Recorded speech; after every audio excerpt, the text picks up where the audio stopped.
కొండెక్కి కూర్చున్న నిత్యావసర వస్తువుల ధరలు సమీప భవిష్యత్తులో దిగివస్తాయా? కనీసం పప్పన్నమైనా సామాన్యుడు తినగలుగుతాడా? అసలు ధరలు ఆకాశాన్ని అంటడానికి కారణమెవరు? అక్రమ నిల్వదారుల, ప్రభుత్వ అస్తవ్యస్త విధానాల?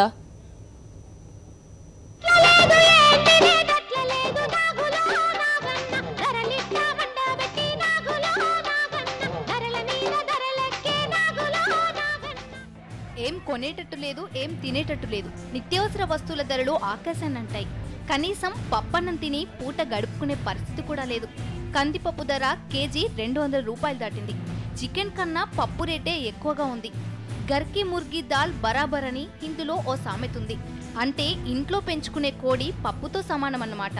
కానీ ఇప్పుడు పప్పు ధర చికెన్ కంటే ఎక్కువే ఉంది. పెసరపప్పు, మినుపప్పుది కందిపప్పు ధరే. పచ్చి పులుసులో ఉల్లిపాయ కూడా వేసుకునే రోజులు కానివి. ఉల్లిపాయలు కోస్తే కాదు, చూస్తేనే కళ్ళలో నుంచి నీళ్లు వస్తున్నాయి. కూరగాయల ధరలు కొండెక్కి కూర్చున్నాయి.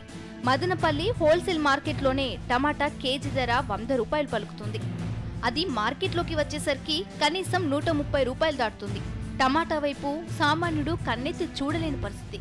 మిగతా కూరగాయలు టమాటా బాటిలోనే పయనిస్తున్నాయి. బెండకాయ 60 రూపాయలు, బీరకాయ 50 రూపాయలు. నిన్న మొన్నటి వరకు 15 రూపాయలకు కేజీ పలికిన ఆలు ధర ఇప్పుడు రెట్టింపైంది. పప్పు ధాన్యాల ధరలు పెరిగాయని తెలిసిన ప్రభుత్వం దిద్దుబాటు చర్యలు చేపట్టకుండా నిమ్మకు నీరెత్తినట్టు వ్యవహరించడంతో పరిస్థితి చేజారిపోయింది. 2013-14తో పోల్చితే 2014-2015లో పప్పు ధాన్యాల దిగుబడి దాదాపు 2 లక్షల టన్నులు తగ్గింది. మొత్తం ఉత్పత్తిలో ఇది దాదాపు 11%. ఈ లెక్కలు ప్రభుత్వానికి ముందే తెలుసు, బట్ చూస్తూ ఉండిపోయింది. అదే వ్యాపారులు ముందే పసిగట్టి భారీగా నిల్వ చేసుకున్నారు. ఇప్పుడు ధరలు పెరిగాయని తెలిసిన నిల్వదారులు దళారులపై కొరడా జుల్పిస్తున్నారు. పప్పు మిల్లుల నిల్వలపై ఆంక్షలు విధించడం, 7,000 టన్నుల పప్పు దిగుమతి చేసుకోవడం, పప్పు ధాన్యాల ఎగుమతి నిషేధించడం, ఫ్యూచర్స్, ఫార్వర్డ్ ట్రేడింగ్ నిషేధం వంటి చర్యలు తీసుకోవడం ద్వారా ధరల్ని నియంత్రించే ప్రయత్నం చేస్తుంది. ధరల పెరుగుదలకు అక్రమ నిల్వదారులు, దళారులను బలి పశువులను చేయడం 60లో చెల్లుబాటు అయిందేమో గానీ ఇప్పుడు సరికాదని ఆర్థికవేత్తలంటున్నారు. ధరల పెరుగుదలకు ప్రధాన కారణం స్పష్టత లేని ప్రభుత్వ విధానాలేనని చాలా మంది భావిస్తున్నారు. ధరల పెరుగుదలతో సామాన్యుడు తల్లడిల్లుతున్నాడు. దాని ప్రభావం అధికారంలో ఉన్న పార్టీపై పడటం సహజం. ఉత్పత్తులు, ధరలను సమీక్షించి డిమాండ్ సప్లైకి అనుగుణంగా చర్యలు తీసుకోవాల్సిన అధికారులు మాత్రం బిందాస్గా ఉంటున్నారు. మరి ఈ పరిస్థితిని చక్కదిద్దే మార్గమే లేదా? ప్రతిసారి ధరలు పెరగడం, ఆ క్షణాన ప్రభుత్వం హడావిడి చేయడం, ఆ తర్వాత చేతులు దులిపేసుకోవడం, ఏటా ఈ తంతు సాగాల్సిందేనా?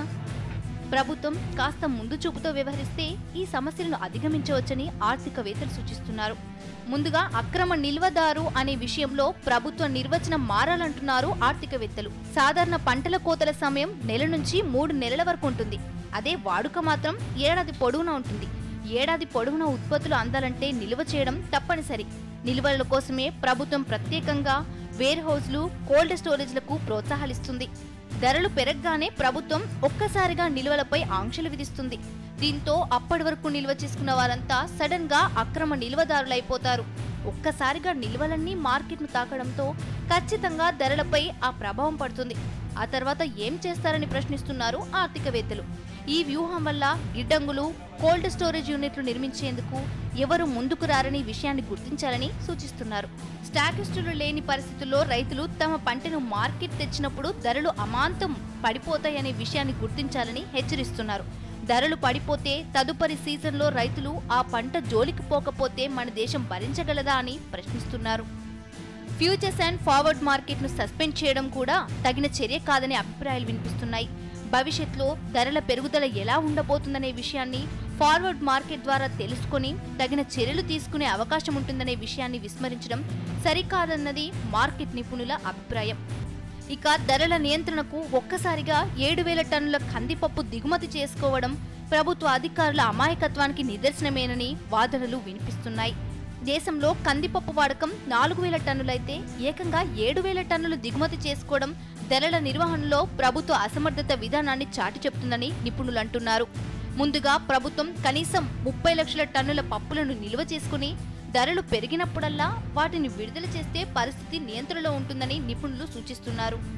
వరి, గోధుమ, చెరుకు వంటి పంటలకిచ్చే సబ్సిడీలను పప్పు ధాన్యాల పంటలకు కూడా విస్తరిస్తే ప్రయోజనం ఉంటుందని అంటున్నారు. పోషకాలు సమృద్ధిగా ఉండే సోయా ఉత్పత్తులను ప్రోత్సహించాలని సూచిస్తున్నారు. సాంకేతిక పరిజ్ఞానాన్ని ఉపయోగించి భారతీయుల రుచులకు అనుగుణంగా సోయా గింజలు, పిండిని వాడేలా చూడాలని అంటున్నారు.